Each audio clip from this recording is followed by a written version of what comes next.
আমি যেটি আজকে প্রোগ্রামের হেডিং রেখেছি যে যমুনা অভিমুখে রাজনীতি ট্রাইব্যুনালে সেনা কর্মকর্তা, মোটা দাগে দুটো বিষয় নিয়ে কথা বলতে চাই এবং শুরু করতে চাই এই যমুনা অভিমুখে রাজনীতি নিয়ে। আমরা দেখলাম গতকাল বিএনপি এবং আজকে এনসিপি এবং তারপর জামাতে ইসলাম, এই তিনটি দলই দেখা করলো প্রধান উপদেষ্টার সাথে। আমি আপনাদের কাছে শুরুতে একটু মোটা দাগে আপনাদের বিশ্লেষণ জানতে চাই মাসুদ কামাল আপনার কাছ থেকে, যে কি মনে হলো এই বৈঠকগুলো, কতটা গুরুত্বপূর্ণ, বা এখান থেকে খুব আলোচ্য কি কি বিষয় আপনি খুঁজে পান গুরুত্ব দেওয়ার মতো? দেখেন, আমাদের দেশে না, গ্রাম দেশে একটা মানে প্রবাদ আছে আর কি, খুবই কথ্য প্রবাদ, যে যা কিছুই করবো আমরা আর মামুরা। হ্যাঁ, তো আমাকে এটা দেখে মনে হচ্ছে এখানে আমরা আর মামুরা হচ্ছে। মানে ইউনূস সাহেব বলতেছেন উনি একটা অসাধারণ ইতিহাসের শ্রেষ্ঠ নির্বাচন উপহার দিবেন। মানে উপহার, আচ্ছা এই নির্বাচনটা উপহার দেয় কেমন করে ভাই? এটা ওনার পকেট থেকে বের করে দেবেন গিফট? এটা জাতির প্রতি ওনার গিফট? উনি নিজের কি মনে করেন এটা আমি বুঝি না। যখন উপহার দিবেন, দেওয়ার পর উনি সারাক্ষণ বসে আছেন এই তিনটা দল নিয়ে। আমি মানি বিএনপি এবং জামাত দেশের গুরুত্বপূর্ণ দুইটা দল। এনসিপি কোন বিবেচনায় গুরুত্বপূর্ণ ভাই? এই কথাটা আমার একটু বলান, বুঝান তো ভাই, এটা তো ওই আমি যে বুঝি তারা না। জুলাই গণ অভ্যুত্থানের সম্মুখ সারির নেতা। সার্কিট হাউস ব্যবহার করা, তাদের এয়ারপোর্টে ভিআইপি ব্যবহার করা, এই জিনিসগুলো যতদিন অনিয়মতান্ত্রিক রাজনীতি চলবে তাদের জন্য সুবিধা হবে। যখন ভোট হবে, নির্বাচিত সরকার আসবে, তখন আস্তে আস্তে তাদের এই ক্ষমতাগুলো স্বাভাবিকভাবেই কমে আসবে।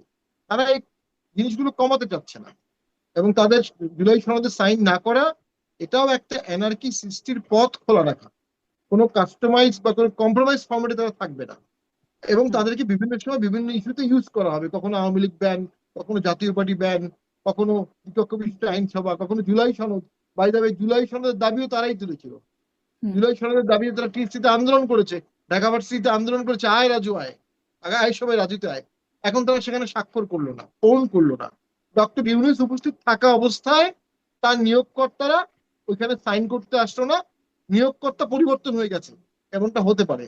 দেখুন, এই সরকার আসার পরে জামাতের যারা, শিবিরের যারা শীর্ষ নেতা, যারা ডাকসুর ভিপি হলেন, যারা ডাকসুর জিএস হলেন, বা অন্যান্য সব জায়গায়, তারা কেউ কিন্তু উপদেষ্টা হলো না। তারা কেউ কিন্তু বিপ্লবের ফ্রন্টে গেল না। অথচ বিপ্লবের মাস্টার মাইন্ড বললে তারাই। বিপ্লবের যারা ফ্রন্টে গেল, তারা পচে গলে দুর্গন্ধময় রাজনীতির পথে সূত্রপাত শুরু করলো। জামাত খুব সযত্নে খ্রিস্টিয়ান নানদের মতো চেষ্টি রক্ষা করেছে তাদের নেতাকর্মীদের। তারা এই বিতর্কিত জায়গায় তাদেরকে যেতে দেয়নি, যেটার ফল তারা ডাকসুতে পেয়েছে, সামনেও কিছুটা পাবে। আর এরা এক্সপোজ হয়ে, উপদেষ্টা হয়ে, হুমকি দিয়ে, মারামারি করে, কাটাকাটি করে তারা নিজেদের ইমেজ নষ্ট করে ফেলেছে, এবং তারা নিরাপত্তাহীনতাও ভোগে। গোপালগঞ্জে তাদেরকে সেনাবাহিনী নিয়ে এসেছে। তো আমি মনে করি এই সম্ভাবনা এনসিপি সম্ভাবনা সৃষ্টির আগেই শেষ করে ফেলেছে। জি। এখন এই বিএনপি শেষ করে দিচ্ছে এক লাইন, বিএনপি জি জি জামাত যদি যৌথভাবে তাদেরকে উদ্ধার না করে, তাদের ইলেকট্রাল পলিটিক্সে উদ্ধার হওয়ার কোনো গতি নাই। তারা এই সমস্ত এনার্কি, এই সমস্ত নেগেটিভিটি করছে। এক, যতদিন এটা প্রলংড হবে তারা এই সুবিধাটা ভোগ করবে, অথবা বিএনপি এবং জামাত যৌথভাবে তাদেরকে যেন সংসদীয় রাজনীতিতে বসিয়ে দেয় একটা অংশকে। যৌথভাবে কেন উদ্ধার করবে, এটাও একটা প্রশ্ন। এবং কে আসলে উদ্ধার করবে, কার দিকে কে যাচ্ছে? আমি নিয়োগকর্তা পরিবর্তন হয়ে গেল কিনা মাসুদ কামাল, এই প্রশ্নটা একটু, অঙ্কগুলো পরিবর্তন হয়ে গেল কিনা, যেটির কথা বলছিলাম। আসলেই তো জামাত আর এনসিপির মধ্যে যেই সখ্যতা, বন্ধুতা ছিল, সেটা এখন একরকম বাপ আর প্রতারক, কে বাপ কে প্রতারক, এই নিয়ে একটা মুখোমুখি অবস্থানে চলে গেছে। বেশ অসৌজন্যমূলকই বলা বলা হচ্ছে এই রাজনীতিতে। আপনি এটা নিয়েও একটু শুনতে চাইবো, কেন এই টোন পরিবর্তন হইলো? এবং তার আগে একটু ওটাকে একটু বলবেন যে আরেকটা কমন পয়েন্ট যেটি জনপ্রশাসন, সেটি নিয়েও তিন পক্ষই আপত্তি জানিয়ে এসেছে। ডক্টর ইউনূস বলেছেন এখন থেকে তিনি নিজে দেখবেন এই জনপ্রশাসনের বদলি নিয়োগ, এই বিষয়টা বিএনপিকে এটি আশ্বস্ত করেছেন। তিনি যে নির্দলীয়ভাবে দেখতে পারবেন, মানে পক্ষপাতহীনভাবে কাজ করতে পারবেন, তার নিশ্চয়তা কি আবার সবাই পাচ্ছি? দেখেন, বলেননি নিচে, আমার মানে একটু এই জনপ্রশাসন বিষয়ক দেশটা এই মহলে কার আন্ডারে? ওনার আন্ডারে। এটা ওনার আন্ডারে। এটা শুরুতে ছিল আলী আলী মাহমুদের আন্ডারে, হয়তো ওনাকে সরিয়ে দেওয়া হয়েছে।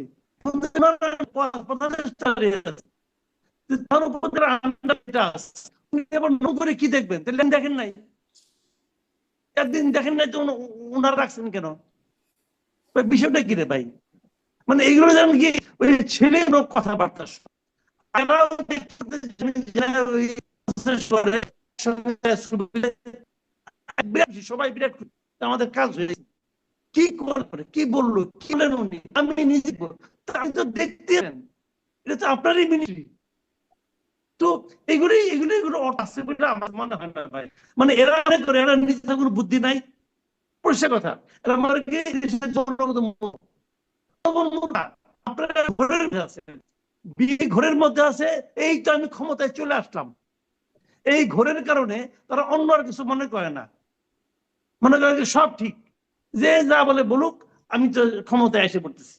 আর জামাত হলো জীবনের প্রথমবার মতো ক্ষমতার স্বাদ পায় না, একটু বাতাস পায়।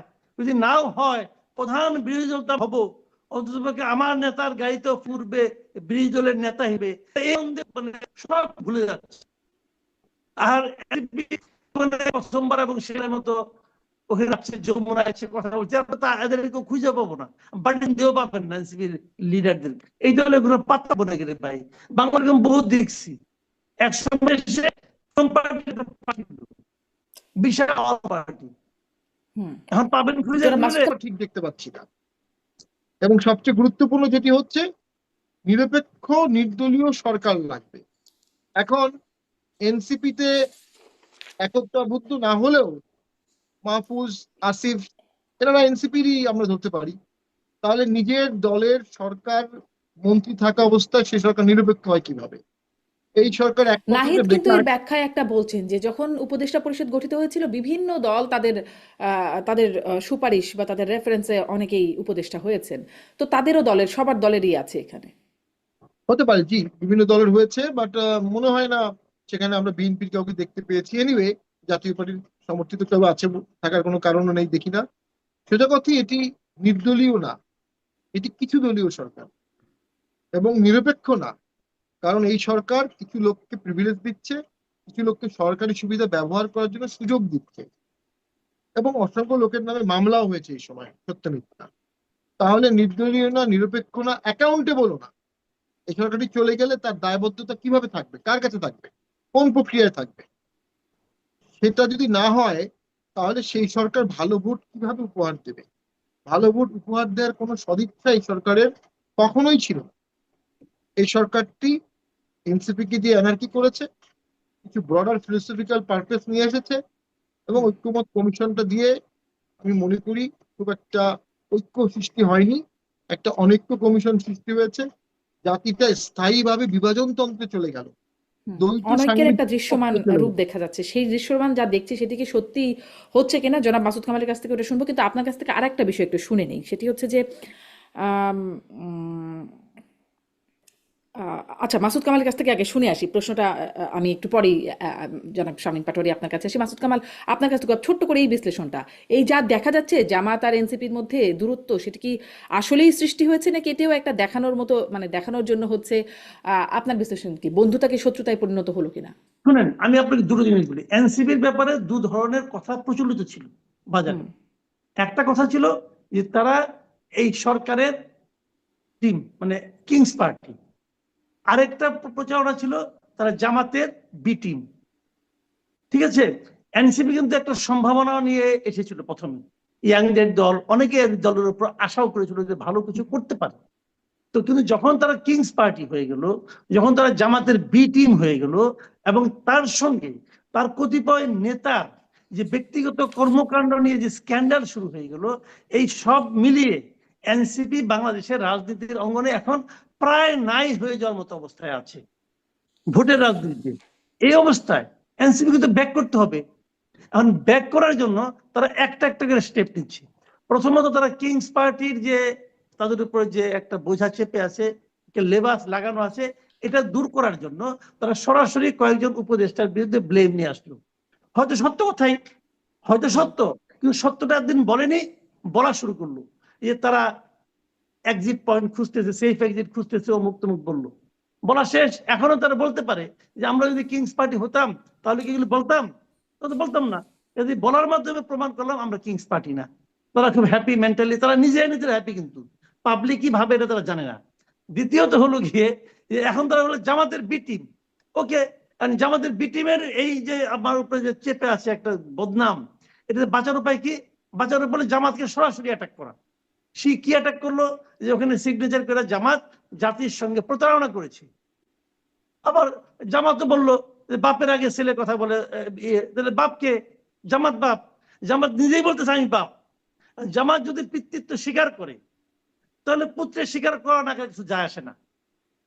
যদি জামাত স্বীকার না করতো তাহলে হয়তো পিতৃত্বের আলোচনা করতাম যে এই সন্তানের বাপকে, কিন্তু এখন তো ওটা বলা যাবে না। বাপ নিজেই বলছে যে আমি বাপ। তাহলে এখন বি টিমের করতে ওনারা চেষ্টা করতেছেন জামাতকে ত্যাগ করার জন্য, জামাত বি টিম না বলার চেষ্টা করতেছেন, কিন্তু ওটা খুব একটা সুবিধা হচ্ছে না। দুইটার কোনোটাই সুবিধা হচ্ছে না। উপদেষ্টাদের সম্পর্কে এরকম সরাসরি বলার পর আজকে তো ঠিকই তাদেরকে আবার প্রধান উপদেষ্টা ডাকছে, ডেকে নিয়ে গেছে। তার মানে কি ওই বলাটা যে তেমন কোনো সিরিয়াস কিছু ছিল না, ওটা যে নাটক ছিল। একই সঙ্গে পাশাপাশি দুটো নাটকে তারা অভিনয় করেছে এবং দুটো নাটকে ফ্লপ হয়েছে। পাটোয়ারি, যে প্রশ্নটা করতে চাচ্ছিলাম যে এখন তত্ত্বাবধায়ক সরকারের আদলে রূপ নেয়ার জন্য বিএনপি বলছে, এবং এটি আসলে তত্ত্বাবধায়ক আইন উপদেষ্টা স্পষ্ট করছেন, তার মানে সেই তত্ত্বাবধায়কের যে গঠন প্রক্রিয়া সেই প্রক্রিয়ার মধ্যে দিয়ে না, তত্ত্বাবধায়ক সরকারের ভূমিকায় তাদের কাজ করবার জন্য বলা হচ্ছে। তত্ত্বাবধায়কের কাজ করবার কথা রুটিন ওয়ার্ক। তাহলে এখন যে দেখা যাচ্ছে এই যে যেমন চট্টগ্রামে বন্দর দেওয়ার প্রসঙ্গ, বিদেশিদের তত্ত্বাবধানে দেওয়া, সেখানে আজকেও একটা আন্দোলন চলছে। এই বিষয়গুলো সেখান থেকে কি সরকার এখন তাদেরকে গুটিয়ে নিতে হবে যদি তত্ত্বাবধায়ক সরকারের ভূমিকায় থাকে, মানে আইন অনুযায়ী? তত্ত্বাবধায়ক সরকারের রুটিন ওয়ার্কের প্রধান উদ্দেশ্য ছিল যে তত্ত্বাবধায়ক সরকার যেহেতু ইলেকটেড সরকার না, তারা ডে টু ডে ওয়ার্কের বাইরে করলে এটা দায়বদ্ধতাকে দেবে। তো সেদিক থেকে তত্ত্বাবধায়ক সরকার ওই কনসেপশনটা একদমই পারফেক্ট। এখন যেদিন থেকে তত্ত্বাবধায়ক সরকার হবে তাদেরকে ডে টু ডে ওয়ার্ক করতে হবে, কারণ আগের সংবিধানের আর্টিকেল 58 ক্যাপিটাল এতে এটাই বলা ছিল, caretaker government CTG will work day to day work. আরেকটা ছিল টেনুর 3 মাস, আরেকটা হলো কম্পোজিশন।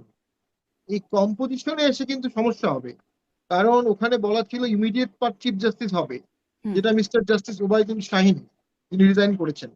তাকে পাওয়া না গেলে তার আগের অ্যাপিলেট ডিভিশনের 2জন জাজ, তাকে পাওয়া না গেলে 2জনের যে কোনো একজন, সেটা ডক্টর ইউনূস হতে পারে। বাট সেখানে বলা আছে সকল দলের সাথে অংশগ্রহণ করে আলোচনা করে 2জন ঠিক করতে হবে, সকল দল। তারপরে যদি কেউ না থাকে রাষ্ট্রপতি, ক্যাবিনেট গভর্নর হেড রাষ্ট্রপতি হতে পারে, ইয়াজউদ্দিন সাহেব হয়েছিলেন ওই সময়। ক্যাবিনেট গভর্নমেন্ট ফিরে আসে, এই কি সরকারের সাথে অ্যাডজাস্টেবল হবে? আমার এইগুলোর মধ্যে দিয়ে যে যাবেন না সেটি ব্যক্তি আইন উপদেষ্টা অবশ্য স্পষ্ট করছেন যে এই প্রক্রিয়া না, তত্ত্বাবধায়ক সরকারের নিরপেক্ষ ভূমিকা পালন করার জন্য বলছেন। হ্যাঁ, মানে এটা বলছেন যে নিরপেক্ষতার কারণে বলছেন, বাট তত্ত্বাবধায়ক বললেই এটা হবে। একটা হতে পারে যে অ্যাপিলেট ডিভিশনে যে রিভিউটা পেন্ডিং আছে, সেই রিভিউটা আলোচনা করে পলিটিক্যাল সাইডটা আলোচনা হচ্ছে। কারণ ওই রিভিউতে যদি রিভিউ একসেপ্ট হয় তাহলে আপনার কেয়ারটেকার ফিরে আসবে, কেয়ারটেকার বাতিল সাথে সাথে বাতিল হয়ে যাবে। যখন কেয়ারটেকার ফিরে আসবে তখন বর্তমান গভর্নমেন্ট আর গভর্নমেন্ট থাকবে না, তখন কেয়ারটেকার গভর্নমেন্টই ফর্ম করতে হবে। তো সেই জায়গায় ডেফিনেটলি ডিসকাশনটা, যেটা আপনার প্রথম প্রশ্নে আবার ব্যাক করি, আমি এটা মিস করে গেছিলাম, এটার কারণেও ডক্টর ইউনূস 3টি দলকে ডাকছেন যে এখন কেয়ারটেকার গভর্নমেন্ট করব না আমি এভাবে থেকে কেয়ারটেকার গভর্নমেন্টটা মতো করে কাজ করব। সেটাই মির্জা ফখরুল সাহেব বলেছেন যে এই সরকারকে কেয়ারটেকার মতো কাজ করতে হবে। তো কেয়ারটেকার বললেই তো আর কেয়ারটেকার হয় না, কেয়ারটেকারে তো আর দলীয় সদস্য থাকবে না। তো এখানে যেমন আমরা মাহফুজ সাহেব আছেন, আসিফ সাহেব আছেন, এরা তো দলীয় এনসিপির সাথে সংযুক্ত, অথবা সংযুক্ত না হলেও একসাথে আন্দোলন করেছে, একই মতাদর্শে আছে। তো নির্দলীয় তো হতে হবে। এই নির্দলীয় জায়গায় তো এখানে কাঠামোগত সমস্যা দাঁড়াবে। তো মানে সবচেয়ে খোদ বড়, প্রধান উপদেষ্টায় তাদের নিয়োগকৃত, মানে সেখানে যদি হ্যাঁ, প্রশ্ন তোলেন তাহলে তো এভাবেই প্রশ্ন তোলা যায়। প্রধান কিন্তু উপদেষ্টা সেই নিজেও জায়গাটিতেও বলেছেন যে আসলে আমার কেউ নিয়োগকর্তা বলছে না বলে আইন উপদেষ্টা মানে মনে হয় বলছিলেন। একটু এবারে এই প্রসঙ্গে আসি, দেখা যাক মানে আর কি সেদিকে কোনো দিকে অগ্রগতি হয় কিনা, ঠিক বোঝা যাচ্ছে না যে সামনে অগ্রগতিটা কেমন হবে। একটু আসি সেনা কর্মকর্তাদের, আজকে ট্রাইব্যুনালে তোলা হলো, তাদেরকে জেলে কারাগারে পাঠানোর নির্দেশ দিয়েছেন আদালত। ব্যারিস্টার শামীম পাটোয়ারি, পুরো প্রক্রিয়ায় আইনগত জায়গায় কোনো অসুবিধা দেখেন নাকি সঠিকভাবেই সেনাবাহিনীকে ধন্যবাদ জানানো হয়েছে, দেশপ্রেমিক সেনাবাহিনী এরকম ভাবে বিশেষায়িত করা হয়েছে? আপনি কত সমস্যা দেখেন কি নাকি ঠিকঠাক? বিষয়টি খুবই বোথ ওয়ে স্পর্শকাতর। যারা গুম হয়েছে তাদের ফ্যামিলির আহাজারি, যে অন্যায়ভাবে গুম করা হয়েছে, এটা ইতিহাসের নির্মমতম ঘটনা। সংসদে আমি সংখ্যা সহ বলেছিলাম, in front of Sheikh Hasina 560 জনের গুমের অভিযোগ আছে। সরকার জবাব দিতে পারেনি 560 জনের। অ্যান্ড দেন আসেন বিচার। বিচার তো হতেই হবে। এই সরকার গত 1 বছরে ইন্টারন্যাশনাল ক্রাইমস ট্রাইব্যুনাল অ্যাক্ট 1973 করা যেতে পারে। প্রধানমন্ত্রীর তো এরকম কোনো ক্ষমতা নাই, অনলি রাষ্ট্রপতি অর্ডিন্যান্স দিতে পারে। অথবা বিভিন্ন সময় আমরা দেখেছি প্রেসিডেন্সিয়াল অর্ডার দেওয়া হয়েছিল যখন সংবিধান থাকতো না। আর যতবার মার্শাল ল অ্যাডমিনিস্ট্রেটর আসছে বা গণভোট হয়েছে তখন কিন্তু কনস্টিটিউশন সাসপেন্ড থাকতো, সেই জন্য গণভোট হয়ে এটাকে জাস্টিফাই করে তারপরে আবার কনস্টিটিউশন রেস্টোর করে আবার ভোট করা হতো। ওটা তো একটা অন্য কাঠামো। অবশ্যই doctor Yunus sir mister general chief marshal administrator না, নোবেল বিজয়ী একজন শান্তিকামী মানুষ, তিনি কেন মার্শাল লর আর্মি রেফারেন্স গুলোকে অ্যাডপ্ট করবেন? সেটা কোনো যৌক্তিক কারণ নাই। এটা হচ্ছে ঘোলাটে সৃষ্টি করা। পরিবেশ যত ঘোলাটে হবে, এনসিপির জন্য তত সুবিধা হবে। তারা এটাকে তাদের প্রলং করতে পারবে, তাদের এই যে ট্রান্সফার, তাদের এই যে বদলি বাণিজ্য, তাদের টেন্ডার, তাদের দুর্নীতিগুলো যেগুলো হচ্ছে, অভিযোগ উঠছে, তাদের সার্কিট হাউস ব্যবহার করা, তাদের এয়ারপোর্টে ভিআইপি ব্যবহার করা, এই জিনিসগুলো যতদিন অনিয়মতান্ত্রিক রাজনীতি চলবে তাদের জন্য সুবিধা হবে। যখন ভোট হবে, নির্বাচিত সরকার আসবে, তখন আস্তে আস্তে তাদের এই ক্ষমতাগুলো স্বাভাবিকভাবেই কমে আসবে। তারা এই জিনিসগুলো কমাতে চাচ্ছে না, এবং তাদের জুলাই সনদে সাইন না করা এটাও একটা এনার্কি সৃষ্টির পথ খোলা রাখা। কোনো কাস্টমাইজ বা কোনো কম্প্রোমাইজ ফর্মেটে তারা থাকবে না, এবং তাদেরকে বিভিন্ন সময় বিভিন্ন ইস্যুতে ইউজ করা হবে। কখনো আওয়ামী লীগ ব্যান, কখনো জাতীয় পার্টি ব্যান, কখনো বিপক্ষ বিশিষ্ট আইনসভা, কখনো জুলাই সনদ। বাই দ্য ওয়ে, জুলাই সনদের দাবিও তারাই তুলেছিল। জুলাই সনদের দাবি তারা টিএসসিতে আন্দোলন করেছে, ঢাকা ভার্সিটিতে আন্দোলন করেছে, আয় রাজু আয়, আয় সবাই রাজুতে আয়। এখন তারা সেখানে স্বাক্ষর করলো না, ফোন করলো না। ডক্টর ইউনূস উপস্থিত থাকা অবস্থায় তার নিয়োগকর্তারা ওইখানে সাইন করতে আসলো না। নিয়োগকর্তা পরিবর্তন হয়ে গেছে, এমনটা হতে পারে। অথবা পুরো জিনিসটাই করা হচ্ছে একটা পরিবর্তিত পরিস্থিতির পটভূমি রাখার জন্য, যে পরিবর্তিত পরিস্থিতিতে রাজনৈতিক অঙ্ক কষা হবে, রাজনৈতিক খেলা খেলা হবে, এবং নিষ্ঠুর খেলা। এই সরকার কিন্তু, সরি আমি লাইন শেষ করে দিচ্ছি। দেখুন, এই সরকার আসার পরে জামাতের যারা, শিবিরের যারা শীর্ষ নেতা, যারা ডাকসুর ভিপি হলেন, যারা ডাকসুর জিএস হলেন, বা অন্যান্য সব জায়গায়, তারা কেউ কিন্তু উপদেষ্টা হলো না, তারা কেউ কিন্তু বিপ্লবের ফ্রন্টে গেল না। অথচ বিপ্লবের মাস্টার মাইন্ড বললে তারাই। বিপ্লবের যারা ফ্রন্টে গেল তারা পচে গলে দুর্গন্ধময় রাজনীতির পথে সূত্রপাত শুরু করলো। জামাত খুব সযত্নে ক্রিশ্চিয়ান নানদের মতো চেষ্টাটি রক্ষা করেছে তাদের নেতাকর্মীদের। তারা এই বিতর্কিত জায়গায় তাদেরকে যেতে দেয়নি, যেটার ফল তারা ডাকসুতে পেয়েছে, সামনেও কিছুটা পাবে। আর এরা এক্সপোজ হয়ে, উপদেষ্টা হয়ে, হুমকি দিয়ে, মারামারি করে, কাটাকাটি করে তারা নিজেদের ইমেজ নষ্ট করে ফেলেছে, এবং তারা নিরাপত্তাহীনতাও ভোগে। গোপালগঞ্জে তাদেরকে সেনাবাহিনী নিয়ে এসেছে। তো আমি মনে করি এই সম্ভাবনাময় এনসিপি সম্ভাবনা সৃষ্টির আগেই শেষ করে ফেলেছে।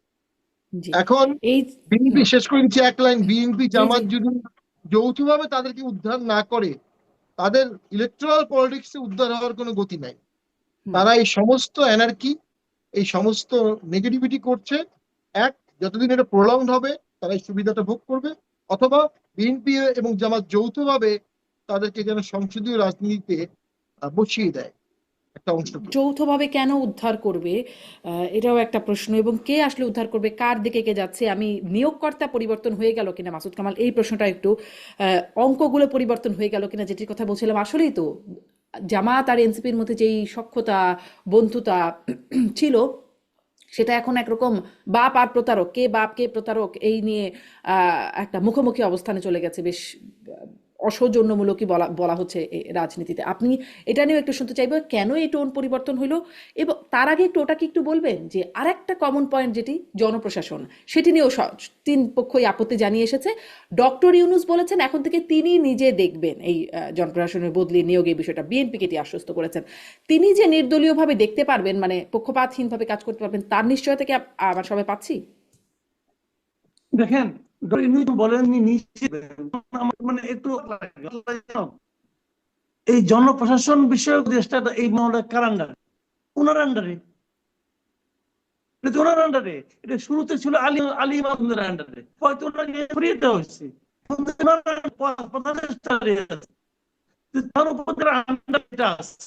এবার করে কি দেখবেন? তাহলে দেখেন নাই, একদিন দেখেন নাই তো ওনারা রাখছেন কেন?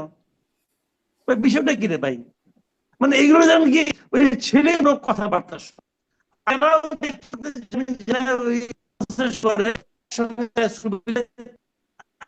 সবাই বিরাট আমাদের কাজ হয়েছে, কি করবে, কি বললো, কি বলেন উনি, আমি নিজে আমি তো দেখতে, এটা তো আপনারই মিনিস্ট্রি। তো এগুলো আছে বলে আমার মনে হয় না ভাই। মানে এরা অনেক করে, এরা নিজে কোনো বুদ্ধি নাই, পরিষ্কার কথা। এরা মানে কি আপনারা ঘরের মধ্যে আছেন, ঘরের মধ্যে আছে, এই তো আমি ক্ষমতায় চলে আসলাম, এই ঘরের কারণে তারা অন্য আর কিছু মনে করে না, মনে করে সব ঠিক, যে যা বলে বলুক, আমি তো ক্ষমতায় এসে পড়তেছি। আর জামাত হলো জীবনের প্রথমবার মতো ক্ষমতার স্বাদ পায় পায় পায় না, একটু বাতাস পায়, যদি নাও হয় প্রধান বিরোধী দলটা হবো, অন্ততপক্ষে আমার নেতার গাড়িতেও ফুরবে, বিরোধী দলের নেতা হিবে, এই মানে সব ভুলে যাচ্ছে। আর প্রথমবার এবং সেটার মতো ওখানে আছে, যমুনা আছে, কথা বলছে, তা এদেরকে খুঁজে পাবো না, বার্ডেন দিয়েও পাবেন না এনসিপির লিডারদের। এই দলের কোনো পাত্তা বলে গেলে ভাই, বাংলার বহুত দেখছি একসঙ্গে এসে বিশাল পার্টি, এখন পাবেন খুঁজে জনাব মাসুদ কামাল, আপনার নেটওয়ার্কে একটু দেখছি। সমস্যা হচ্ছে, আপনার কথাটা বুঝতে একটু সমস্যা হচ্ছে, নেটওয়ার্কে মনে হয় সমস্যা। আপনি কি একটু কেটে দিয়ে আবার জয়েন করবেন, তাহলে কখনো কখনো ভালো হয়। আমি একটু নির্দলীয় সরকার লাগবে। এখন এনসিপিতে একতাবদ্ধ না হলেও মাহফুজ, আসিফ, এনারা এনসিপিরই আমরা ধরতে পারি। তাহলে নিজের দলের সরকার মন্ত্রী থাকা অবস্থায় সে সরকার নিরপেক্ষ হয় কিভাবে? এই সরকার একমাত্র নাহিদ কিন্তু বেকার। এর ব্যাখ্যায় একটা বলছেন যে যখন উপদেষ্টা পরিষদ গঠিত হয়েছিল, বিভিন্ন দল তাদের তাদের সুপারিশ বা তাদের রেফারেন্সে অনেকেই উপদেষ্টা হয়েছেন, তো তাদেরও দলের, সবার দলেরই আছে এখানে। হতে পারে, জি, বিভিন্ন দলের হয়েছে, বাট মনে হয় না সেখানে আমরা বিএনপির কাউকে দেখতে পেয়েছি। এনিওয়ে, জাতীয় পার্টির সমর্থিত কেউ আছে থাকার কোনো কারণও নেই, দেখি না। সেটা কথাই, এটি নির্দলীয় না, এটি কিছু দলীয় সরকার এবং নিরপেক্ষ না। কারণ এই সরকার কিছু লোককে প্রিভিলেজ দিচ্ছে, কিছু লোককে সরকারি সুবিধা ব্যবহার করার জন্য সুযোগ দিচ্ছে, এবং অসংখ্য লোকের নামে মামলাও হয়েছে এই সময়, সত্য মিথ্যা। তাহলে নির্দলীয় না, নিরপেক্ষ না, অ্যাকাউন্টেবলও না। এই সরকারটি চলে গেলে তার দায়বদ্ধতা কিভাবে থাকবে, কার কাছে থাকবে, কোন প্রক্রিয়ায় থাকবে? সেটা যদি না হয়, তাহলে সেই সরকার ভালো ভোট কিভাবে উপহার দেবে? ভালো ভোট উপহার দেওয়ার কোনো সদিচ্ছা এই সরকারের কখনোই ছিল না। এই সরকারটি এনসিপি কে দিয়ে এনার্কি করেছে, কিছু ব্রডার ফিলোসফিক্যাল পারপাস নিয়ে এসেছে, এবং ঐক্যমত কমিশনটা দিয়ে আমি মনে করি খুব একটা ঐক্য সৃষ্টি হয়নি, একটা অনৈক্য কমিশন সৃষ্টি হয়েছে। জাতিটা স্থায়ীভাবে বিভাজন তন্ত্রে চলে গেল, দ্বৈত অনৈক্যের একটা সাংবিধানিক দৃশ্যমান তন্ত্রে চলে রূপ গেল। দেখা যাচ্ছে, সেই দৃশ্যমান যা দেখছি সেটি কি সত্যি হচ্ছে কিনা জনাব মাসুদ কামালের কাছ থেকে ওটা শুনবো, কিন্তু আপনার কাছ থেকে আরেকটা বিষয় একটু শুনে নেই। সেটি হচ্ছে যে আম, উম, আচ্ছা, মাসুদ কামালের কাছ থেকে আগে শুনে আসি প্রশ্নটা। আমি একটু পরেই জনাব শামীম পাটোয়ারি আপনার কাছে আসি। মাসুদ কামাল, আপনার কাছ থেকে ছোট্ট করে এই বিশ্লেষণটা, এই যা দেখা যাচ্ছে জামাত আর এনসিপির মধ্যে দূরত্ব, সেটা কি আসলেই সৃষ্টি হয়েছে, নাকি এটাও একটা দেখানোর মতো, মানে দেখানোর জন্য হচ্ছে? আপনার বিশ্লেষণ কি, বন্ধুতাকে শত্রুতায় পরিণত হলো কিনা?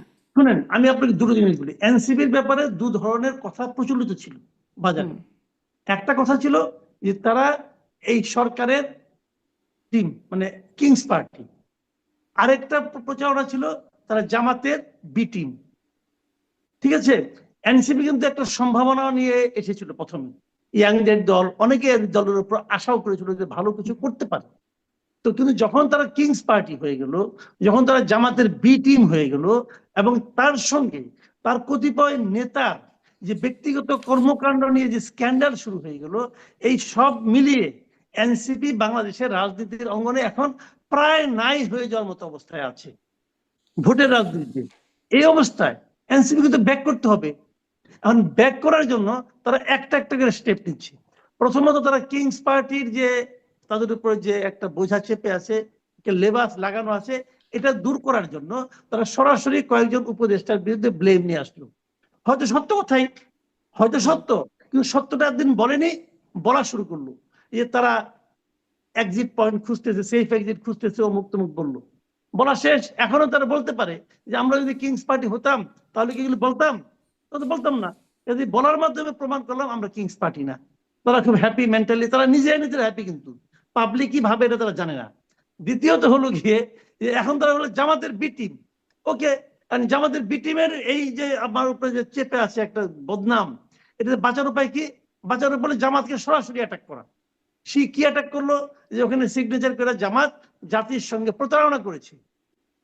আবার জামাত তো বললো যে বাপের আগে ছেলে কথা বলে, তাহলে বাপকে জামাত বাপ? জামাত নিজেই বলতেছে আমি বাপ। জামাত যদি পিতৃত্ব স্বীকার করে তাহলে পুত্রের স্বীকার করা না কিছু যায় আসে না। যদি জামাত স্বীকার না করতো তাহলে হয়তো পিতৃত্বের আলোচনা করতাম যে এই সন্তানের বাপকে, কিন্তু এখন তো ওটা বলা যাবে না। বাপ নিজেই বলছে যে আমি বাপ। তাহলে এখন বি টিমের কিন্তু ওনারা চেষ্টা করতেছেন জামাতকে ত্যাগ করার জন্য, জামাত বি টিম না বলার চেষ্টা করতেছেন, কিন্তু ওটা খুব একটা সুবিধা হচ্ছে না। দুইটার কোনোটাই সুবিধা হচ্ছে না।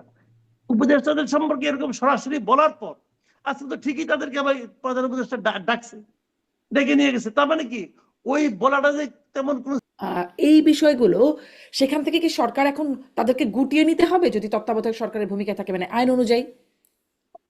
তত্ত্বাবধায়ক সরকারের রুটিন ওয়ার্কের প্রধান উদ্দেশ্য ছিল যে তত্ত্বাবধায়ক সরকার যেহেতু ইলেকটেড সরকার না, তারা ডে টু ডে ওয়ার্কের বাইরে করলে এটা দায়বদ্ধতাকে দেবে। তো সেদিক থেকে তত্ত্বাবধায়ক সরকার ওই কনসেপশনটা একদমই পারফেক্ট। এখন যেদিন থেকে তত্ত্বাবধায়ক সরকার হবে তাদেরকে ডে টু ডে ওয়ার্ক করতে হবে, কারণ আগের সংবিধানের আর্টিকেল 58 ক্যাপিটাল এতে এটাই বলা ছিল, caretaker government CTG will work day to day work. আরেকটা ছিল টেনুর 3 মাস, আরেকটা হলো কম্পোজিশন। এই কম্পোজিশনে এসে কিন্তু সমস্যা হবে, কারণ ওখানে বলা ছিল ইমিডিয়েট পার্ট চিফ জাস্টিস হবে, যেটা মিস্টার জাস্টিস ওবায়দুল শাহিন, তিনি রিজাইন করেছেন। তাকে পাওয়া না গেলে তার আগের অ্যাপিলেট ডিভিশনের 2জন জাজ, তাকে পাওয়া না গেলে 2জনের যে কোনো একজন, সেটা ডক্টর ইউনূস হতে পারে। বাট সেখানে বলা আছে সকল দলের সাথে অংশগ্রহণ করে আলোচনা করে 2জন ঠিক করতে হবে, সকল দল। তারপরে যদি কেউ না থাকে রাষ্ট্রপতি, ক্যাবিনেট গভর্নর হেড রাষ্ট্রপতি হতে পারে, ইয়াজউদ্দিন সাহেব হয়েছিলেন ওই সময়। ক্যাবিনেট গভর্নমেন্ট ফিরে আসে, এই কি সরকারের সাথে অ্যাডজাস্টেবল হবে? আমার এইগুলোর মধ্যে দিয়ে যে যাবেন না সেটি ব্যক্তি আইন উপদেষ্টা অবশ্য স্পষ্ট করছেন যে এই প্রক্রিয়া না, তত্ত্বাবধায়ক সরকারের নিরপেক্ষ ভূমিকা পালন করার জন্য বলছেন। হ্যাঁ, মানে এটা বলছেন যে নিরপেক্ষতার কারণে বলছেন, বাট তত্ত্বাবধায়ক বললেই এটা হবে। একটা হতে পারে যে অ্যাপিলেট ডিভিশনে যে রিভিউটা পেন্ডিং আছে, সেই রিভিউটা আলোচনা করে পলিটিক্যাল সাইডটা আলোচনা হচ্ছে, কারণ ওই রিভিউতে যদি রিভিউ একসেপ্ট হয় তাহলে আপনার কেয়ারটেকার ফিরে আসবে, কেয়ারটেকার বাতিল সাথে সাথে বাতিল হয়ে যাবে। যখন কেয়ারটেকার ফিরে আসবে তখন বর্তমান গভর্নমেন্ট আর গভর্নমেন্ট থাকবে না, তখন কেয়ারটেকার গভর্নমেন্টই ফর্ম করতে হবে। তো সেই জায়গায় ডেফিনেটলি ডিসকাশনটা, যেটা আপনার প্রথম প্রশ্নে আবার ব্যাক করি, আমি এটা মিস করে গেছিলাম, এটার কারণেও ডক্টর ইউনূস 3টি দলকে ডাকছেন যে এখন কেয়ারটেকার গভর্নমেন্ট করবো না আমি এভাবে থেকে কেয়ারটেকার গভর্নমেন্টটা মতো করে কাজ করব। সেটাই মির্জা ফখরুল সাহেব বলেছেন যে এই সরকারকে কেয়ারটেকার মতো কাজ করতে হবে। তো কেয়ারটেকার বললেই তো আর কেয়ারটেকার হয় না, কেয়ারটেকারে তো আর দলীয় সদস্য থাকবে না। তো এখানে যেমন আমরা মাহফুজ সাহেব আছেন, আসিফ সাহেব আছেন, এটা তো দলীয় এনসিপির সাথে সংযুক্ত, অথবা সংযুক্ত না হলেও একসাথে আন্দোলন করেছে, একই মতাদর্শে আছে। তো নির্দলীয় তো হতে হবে। এই নির্দলীয় জায়গায় তো এখানে কাঠামোগত সমস্যা দাঁড়াবে। তো মানে সবচেয়ে খোদ বড়, প্রধান উপদেষ্টা তাদের নিয়োগকৃত, মানে সেখানে যদি হ্যাঁ, প্রশ্ন তোলেন তাহলে তো এভাবেই প্রশ্ন তোলা যায়। প্রধান কিন্তু উপদেষ্টা সেই নিজেও বলেছেন জায়গাটিতেও যে আসলে আমার কেউ নিয়োগকর্তা, বলছে না বলে আইন নিয়োগকর্তা কি উপদেষ্টা দলের বেশি এনসিপি। মানে মনে হয় বলছিলেন। একটু এবারে এই প্রসঙ্গে আসি, দেখা যাক মানে আর কি সেদিকে কোনো দিকে অগ্রগতি হয় কিনা, ঠিক বোঝা যাচ্ছে না যে সামনে অগ্রগতিটা কেমন হবে। একটু আসি সেনা কর্মকর্তাদের, আজকে ট্রাইব্যুনালে তোলা হলো, তাদেরকে জেলে কারাগারে পাঠানোর নির্দেশ দিয়েছেন আদালত। ব্যারিস্টার শামীম পাটোয়ারি, পুরো প্রক্রিয়ায় আইনগত জায়গায় কোনো অসুবিধা দেখেন নাকি সঠিকভাবেই সেনাবাহিনীকে ধন্যবাদ জানানো হয়েছে, দেশপ্রেমিক সেনাবাহিনী এরকম ভাবে বিশেষায়িত করা হয়েছে? আপনি কত সমস্যা দেখেন কি নাকি ঠিকঠাক? বিষয়টি খুবই বোথ ওয়ে স্পর্শকাতর। যারা গুম হয়েছে তাদের ফ্যামিলির আহাজারি, যে অন্যায়ভাবে গুম করা হয়েছে, এটা ইতিহাসের নির্মমতম ঘটনা। সংসদে আমি সংখ্যা সহ বলেছিলাম, in front of Sheikh Hasina 560 জনের গুমের অভিযোগ আছে, সরকার জবাব দিতে পারেনি 560 জনের। আর দেন আসেন বিচার, বিচার তো হতেই হবে। এই সরকার গত 1 বছরে ইন্টারন্যাশনাল ক্রাইমস ট্রাইব্যুনাল অ্যাক্ট 1973 4টা অ্যামেন্ডমেন্ট করেছে, 4বার বড় বড় অ্যামেন্ডমেন্ট। হুম। অ্যাবসেন্সিয়া ট্রায়ালের বিধান ছিল। এই মুহূর্তে বিচারটা পলিটিক্যালি কারেক্ট কিনা, এই পলিটিক্যালি এর ইম্প্যাক্ট আছে কিনা, বা নির্বাচনের উপরে এর কোনো প্রভাব পড়বে কিনা, যদিও এখন সেনাবাহিনী বা সেনাপ্রধানকে এটার জন্য সাধুবাদ জানানো হচ্ছে যে তারা বিচার প্রক্রিয়ায় সহায়তা করছেন, সামনে আসলে এর কোনো প্রভাব আছে মনে হয়? এবং এই প্রক্রিয়াটা সম্পর্কে আপনার যদি একটু মূল্যায়ন থাকে বলবেন।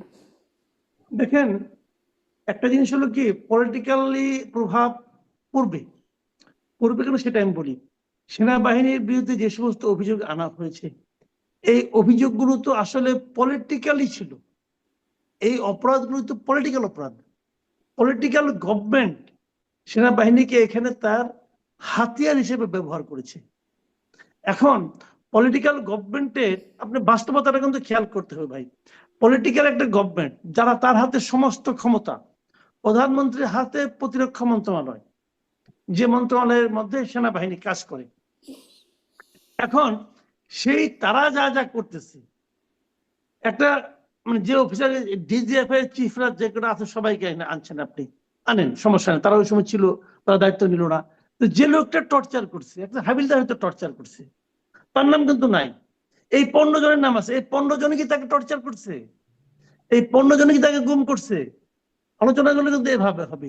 এই যে আমার এখানে যে কারণে আপত্তি, যেটা আমার আপত্তিটা হলো গিয়ে যে এই যে আপনার যারা তদন্ত করেছে, যারা তদন্ত করে তদন্ত রিপোর্ট এখানে দিয়েছে, প্রসিকিউশন যারা, তাদের যোগ্যতা এবং তাদের নিরপেক্ষতা এবং তাদের কার্যক্রম কি রাজনীতি দ্বারা প্রভাবিত ছিল কিনা, এই প্রশ্নগুলি কিন্তু জরুরি।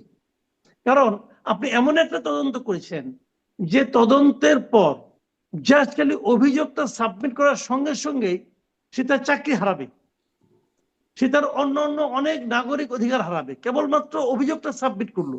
এখন অভিযোগ সাবমিট করা কিন্তু সাজা না। অনেক অভিযোগ, অনেকের বিরুদ্ধে হত্যা অভিযোগ থাকতে পারে, আপনি নিজেও আইনের ছাত্র, আপনি জানেন।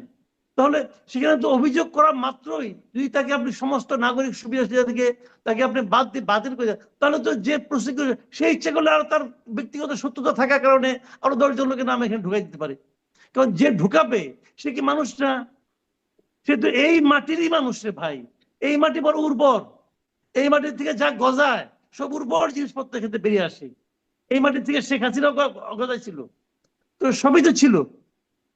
কাজেই উনি তো ফেরেশতা না রে ভাই।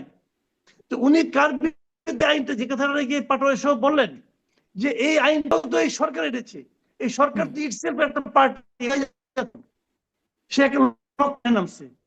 কিন্তু সারা দেশে গণতন্ত্র দেওয়া রে ভাই, সে একটা লক্ষ্য নিয়ে মাঠে নামছে যে আমি এদেরকে থেকে মাইনাস করবো। মানে দেশ সবচেয়ে বড় কথা জানেন, প্রাইম একটা কথা বলি ভাই, পৃথিবীর কোন দেশ, সে দেশে শান্তি আসবে না, উন্নতি হবে না, গণতন্ত্র আসবে না যতক্ষণ পর্যন্ত দেশটাকে আপনি বিভক্ত করে রাখবেন। এই কাজটা আওয়ামী লীগ করতো। আওয়ামী লীগ 15টা বছর ধরে এই জাতিকে বিভক্ত করার চেষ্টা করছে, স্বাধীনতা চেতনা বিরোধী এই সমস্ত বলে। এই গভর্নমেন্ট এসে সেই একই কাজ আরো দ্রুত বেগে, আরো প্রবল বেগে করতেছে। চেতনা মেতনা এখনো চেতনা আছে, কিন্তু যে কোটার কথা বলে আন্দোলন করছে এখনো সেই কোটা তারা নতুন ভাবে প্রয়োগ করতেছে। তো একই তো, যে লাউ সেই কদু, একই জিনিস হচ্ছে। তো একটা প্রশ্ন একটু করি, একটা প্রশ্ন একটু করি। এই প্রশ্নটা আমি স্বামী পাটোয়ারির কাছে ছোট্ট করে বুঝে স্যার হোসেন, তিনি সাবেক সেনা কর্মকর্তা, তিনিও আগেও আইসিটিতেই ছিলেন, ডিফেন্স লয়ার হিসেবেই ছিলেন, যখন তাজুল ইসলামরাও ডিফেন্স লয়ার হিসেবে ছিলেন, তাদের সাথে ছিলেন, এবং তিনিও গুম হয়েছিলেন যতটুকু আমি জানি। তিনি এখন বলছেন, মানে আদালতে যখন মুভ করছেন তখন বলছেন যে তারা নিরপরাধ, আসামিরা নিরপরাধ, যিনি নিজেও গুমের শিকার ছিলেন। এটি একটা কোনো বিশেষ বার্তা বহন করে কি? মাসুদ কামাল কি মনে করেন? না, বার্তা কি, উনি তো ওনাদের আইনজীবী, এবং আইনজীবী হিসেবে উনি এটা বলতেই পারেন। এবং একভাবে বললে পরে আপনি দেখেন, আমি একটা সিম্পল কথা বলি, ধরেন একজন লেফটেন্যান্ট কর্নেল, তার একজন বস আছে, একজন ফুল কর্নেল আছে, অথবা একজন ব্রিগেডিয়ার আছে, যদি অর্ডার করে সে কি করবে? যদি অর্ডার করে সে কি করবে ভাই? সে বলবে আমি করবো না, আপনার ওদের সে মানবো না, ওর চাকরি ওখানে শেষ, ওর জীবন যৌবন ওখানে শেষ, খতম। সে কি করবে? তাহলে আপনি এইভাবে যদি খুঁজতে যান, অর্ডার যদি আপনি মাথায় যাবেন, পুলিশের একই কথা, কে অর্ডার করছে, কোথেকে অর্ডারটা আসছে, খুঁজতে খুঁজতে যাবেন, আইজিবি যদি থাকবেন কোনো সমস্যা নাই, আইজিবি তো রাজসাক্ষী, কোনো কিন্তু প্রবলেম নাই। ইল্লিগাল অর্ডার কি মানতে তারা বাধ্য? ওটা খাতায় কলমে বাধ্য নয়, বাস্তবে না মেনে দেখান তো কে চাকরি করতে পারছে, দেখান। হুম। বাস্তবে ঊর্ধ্বতনের অর্ডার অমান্য করে আর্মিতে কে চাকরি করতে পারছে, একটা এক্সাম্পল দেখেন না বাংলাদেশ স্বাধীনতার পর থেকে এখন পর্যন্ত, দেখেন না। পারবেন আপনি? পারবেন না দেখাতে। কিন্তু কিন্তু এমন ভয়াবহ অপরাধের দায় সব ঊর্ধ্বতন কর্তৃপক্ষকে দিয়ে দেওয়া সম্ভব? সম্ভব না। আপনি পুরো লট ধরেন, তাহলে পুরোটা ধরেন, সমস্যা তো নাই। আপনি কতটুকু কি করছেন, আপনি সম্পূর্ণ এটাকে আরো ডিপলি আপনি কি করেন, এটাকে তদন্ত করেন। কিন্তু এরকম একটা অবস্থায় রেখে আপনি যদি চট করে তাকে বলেন যেহেতু তোমার বিরুদ্ধে অভিযোগ আসছে অতএব তুমি হাত করা পেরে তুমি যাও, তোমার চাকরি বাকরি কিছু নাই, এটা হলো? ভাই জি। এখানে অনেক কিছু আছে, এত সহজ না জিনিসগুলি। যত দ্রুত করা হচ্ছে, আমি বলি আপনাকে, যুদ্ধ অপরাধে অনেককে ফাঁসি দেওয়া হয়েছে আগের গভর্নমেন্ট আমলে, সেখানেও কিন্তু অনেক কিছু দেখা হয় নাই, অনেক বিতর্ক হয়েছে এবং আন্তর্জাতিক মানের হয়েছিল কিনা সন্দেহ। কিন্তু যারা তখন প্রসিকিউশনে ছিল তারা কিন্তু দাবি করেছিল এটা আন্তর্জাতিক মানের হচ্ছে। ঠিক সেই একই শব্দগুলো আমাদের তাজুল ইসলাম সাহেব এখন করতেছে, আন্তর্জাতিক পর্যায়ে মামলা হচ্ছে। তো সবাই সব উকিল সাহেব তো নিজের আসামিকে বলে আন্তর্জাতিক পর্যায়ে সে নির্দোষ, সে আন্তর্জাতিক পর্যায়ে নির্দোষ হয়ে যায় সব উকিলের কাছে। তো হয়তো রে ভাই, তো হইলে আপনি কি করবেন, কোনটা সত্য কোনটা মিথ্যা বুঝবেন কেমন করে? কারণ দুইটা তো দুই মেরুতে আছে, এখানে তো কোনো মানে মাঝখানে যে যিনি থাকবেন তিনিও তো যার জায়গা মতো থাকতে পারছেন। আচ্ছা আগে যারা বিচারক ছিল, যারা এদেরকে ফাঁসি দিল অমুক করলো তমুক করলো, তারা বিচারক ছিল না? ছিল তো বিচারক। তো ওই বিচারকদের বিচার হয় না কেন? এতগুলি লোককে ফাঁসি দিল, হয় না কেন? হয় না। যে হাইকোর্টের যে উকিল, এই যে জাজ, হাইকোর্টের যে বিচারপতি ডক্টর ইউনূসের বিরুদ্ধে রায় দিল যে 666 কোটি টাকা ওটাকে দিতে হবে, সেই জাজ সরকার পরিবর্তন হওয়ার পর সেই রায় লিখতে পারে না কেন বলেন? কেউ লিখতে পারলো না। যে লিখতে পারলো না তাহলে সে আগের বার অন্যায় করছে অথবা পরে এখন অন্যায় করতেছে। এই দুই অন্যায়ের যদি একটাও সত্য হয় তার তো চাকরি থাকা উচিত না, তার চাকরি গেল না কেন বলেন ভাই? আপনি আমার বুঝান। এইগুলি এসব কঠিন করবেন প্রশ্নের কোনো উত্তর আর মনে হয় নাই। ভাববেন যে দেশের সাধারণ মানুষ বিচার বিভাগের উপর আস্থা রাখবে, হয় না এটা ভাই, এটা হয় না। মানুষকে বিভ্রান্ত করতে পারবে না। মানুষ যে সমস্ত প্রশ্ন নিয়ে ঘুরে, মানুষের উচ্চারণ করার জায়গা নাই, বলার জায়গা নাই। কাকে বলবে? বলবে একদিন সময় সুযোগ আসবে আবার বলবে। যেমন হাসিনার সময় ক্ষোভ দিয়ে ঘুরে বেড়াইতো, একদিন চান্স পাইছে দেখাই দিছে, আরেকদিন চান্সের অপেক্ষা আমরা বসে আছি। অনেক ধন্যবাদ জনাব মাসুদ কামাল। ব্যারিস্টার শামীম পাটোয়ারি ওই প্রশ্নটা করছিলাম যে এটা কোনো বিশেষ বার্তা বহন করে কিনা, যে ডিফেন্স লয়ার তিনি নিজেও গুমের শিকার, তিনিও আগে আন্তর্জাতিক অপরাধ ট্রাইব্যুনাল ডিফেন্সে ছিলেন এবং এবং তিনিও সাবেক সেনা কর্মকর্তা। এখন তিনি বলছেন যে যাদেরকে দায়ী করা হয়েছে তারা নির্দোষ হিসেবে তিনি আদালতে মুভ করছেন। না, উনি যদি স্পেসিফিক্যালি এই অভিযুক্ত কারোর বিরুদ্ধে অভিযোগ তুলে থাকেন তাহলে উনি মামলা এদের বিরুদ্ধে বাইরে অভিযোগ প্রস্তুত তুলেছেন যে আর্মি কে অপরাধের বিচার করা যাবেই না, crime against humanity. Army act amendment করে ফেলতে পারতেন এই সময় প্রয়োজনে, আর্মি অ্যাক্ট অ্যামেন্ড করে কোর্ট মার্শাল এটার বিচার হবে, এটা করতে পারতেন। দুই হচ্ছে সিস্টেমেটিক, সিস্টেমেটিক, এটা সিস্টেমেটিক হয়েছিল কিনা আমি এভিডেন্স দেখিনি, আমি বলতে পারবো না।